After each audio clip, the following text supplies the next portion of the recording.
أعوذ بالله من الشيطان الرجيم بسم الله الرحمن الرحيم نحمده ونصلي على رسوله الكريم اللهم صل على سيدنا Muhammad. InsyaAllah tuan-tuan Allah SWT, pada pagi ini kita sambung lagi dengan pembacaan hadis dalam bab solah fardu.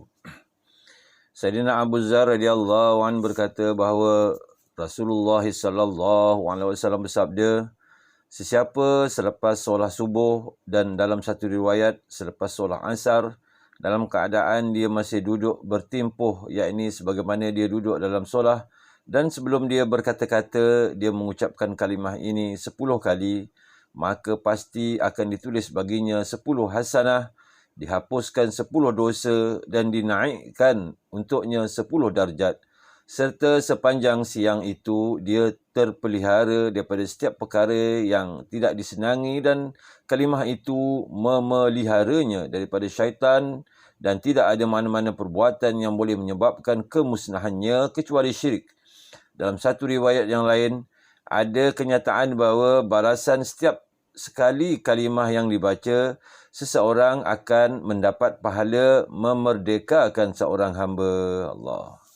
Sesiapa yang mengucapkan kalimah ini setelah selesai solah asar pun akan mendapat balasan yang sama pada malamnya sebagaimana balasan yang diberikan kerana menyebut kalimah ini selepas solah subuh untuk sepanjang siang, yakni dia terpelihara sepanjang malam daripada setiap perkara yang tidak disenangi, dan kalimah itu memeliharanya daripada syaitan, dan tidak ada mana-mana perbuatan yang boleh menyebabkan kemusnahannya kecuali syirik. Kalimah-kalimah itu ialah La ilaha illallah wahdahu la syarikalah lahul mulku wa lahul hamdu yuhyi wa yumit biyadikal khair wa huwa ala kulli syai'in qadir. Tidak ada Tuhan yang layak disembah melainkan Allah Subhanahu wa taala yang Maha Esa, dan tidak ada sebarang sekutu baginya. Miliknya lah kerajaan, yakni dunia dan akhirat, dan miliknya lah segala pujian. Dia menghidupkan dan dia mematikan, yakni segala kebaikan ada di dalam genggamannya, dan dia maha berkuasa atas segala sesuatu. Dalam satu riwayat yang lain disebutkan biyadihil khair, menggantikan yuhyi wa yumit, yakni hadis riwayat Tirmizi, dan amal yaum wal laila. Sayyidina Jundub Qasri radhiyallahu an berkata, Rasulullah sallallahu alaihi wasallam bersabda, sesiapa yang mengerjakan solat subuh berada dalam pemeliharaan Allah SWT. Oleh itu, janganlah kamu mengenyayanya, dan janganlah kamu yakni mengenyaya seseorang yang telah dipelihara oleh Allah, sehingga Allah SWT menuntut sesuatu daripada kamu terhadap pemeliharaannya. Sesungguhnya sesiapa yang dituntut sesuatu daripadanya oleh Allah SWT, maka pasti Allah SWT akan menghukumnya. Kemudian Allah SWT akan menghumbankannya dalam keadaan terlangkup ke dalam neraka. Na'udzubillah. Allahumma salli. Hadis riwayat Muslim. Sayyidina Muslim bin Haris Tamimi radhiyallahu an meriwayatkan bahawa baginda sallallahu alaihi wasallam berbisik kepadanya, apabila kamu telah selesai solat maghrib, bacalah Allahumma ajirni minan nar. Ya Allah, selamatkan daku daripada neraka 7 kali.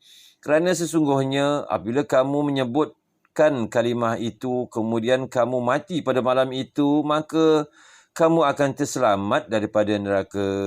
Amin. Dan apabila doa itu kamu baca sebanyak 7 kali selepas solat subuh, dan kamu mati pada hari itu, maka kamu akan terselamat daripada neraka. Allahumma salli. Amin.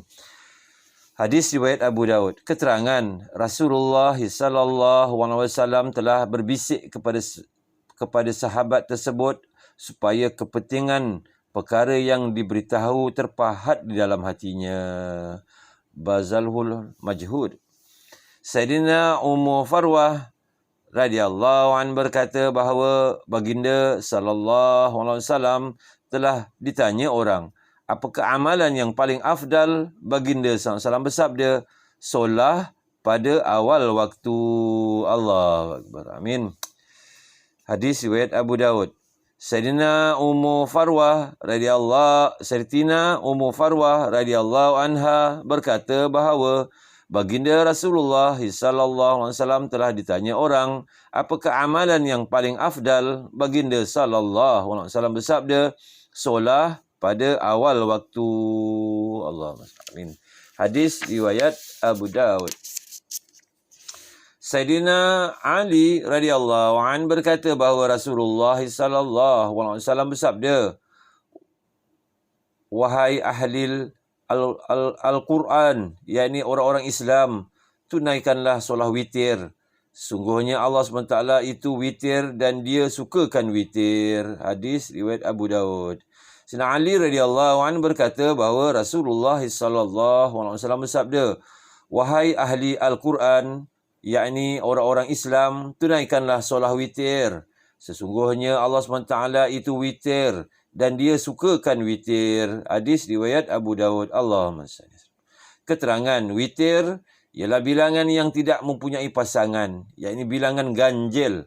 Maksud bahawa Allah SWT itu witir ialah Allah SWT tidak mempunyai sebarang pasangan. Sebab Allah SWT menyukai orang yang menunaikan solat witir ialah kerana bilangan rakaat solat witir itu ganjil. Majma'u Bihar il-Anwar.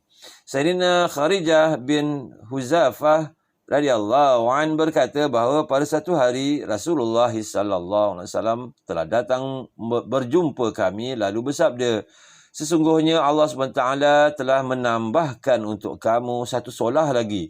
Solah itu lebih baik bagi kamu daripada unta-unta merah. Solah itu ialah solah witir. Allah SWT telah menentukan untuk kamu, yakni waktu solah itu ialah antara solah isyak hingga terbit fajar. Hadis riwayat Abu Daud. Allahumma salli. Keterangan, dalam kalangan orang Arab, unta merah dianggap satu harta yang sangat bernilai. Allahumma salli. Sayyidina Abu Darda radhiyallahu anhu berkata bahawa kekasihku Nabi SAW telah mewasiatkan kepadaku 3 perkara. Pertama, puasa sunat 3 hari setiap bulan.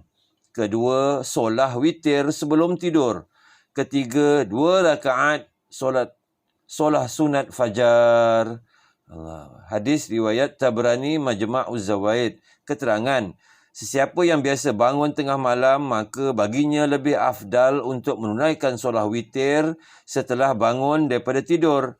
Tetapi sesiapa yang tidak biasa bangun, maka baginya hendaklah menunaikan solat witir sebelum tidur. Allahumma salli. Amin. Jadi alhamdulillah tuan-tuan dimulakan Allah SWT. Mudah-mudahan apa yang kita dengar ni Allah SWT kurniakan kita taufik dan hidayah, dapat kita amalkan dan sampaikan. InsyaAllah kita tutup dengan tasbih kifarah. Subhanallah wa bihamdih, subhanakallah wa bihamdika, asyhadu an la ilaha illa anta, astaghfiruka wa atubu ilaik.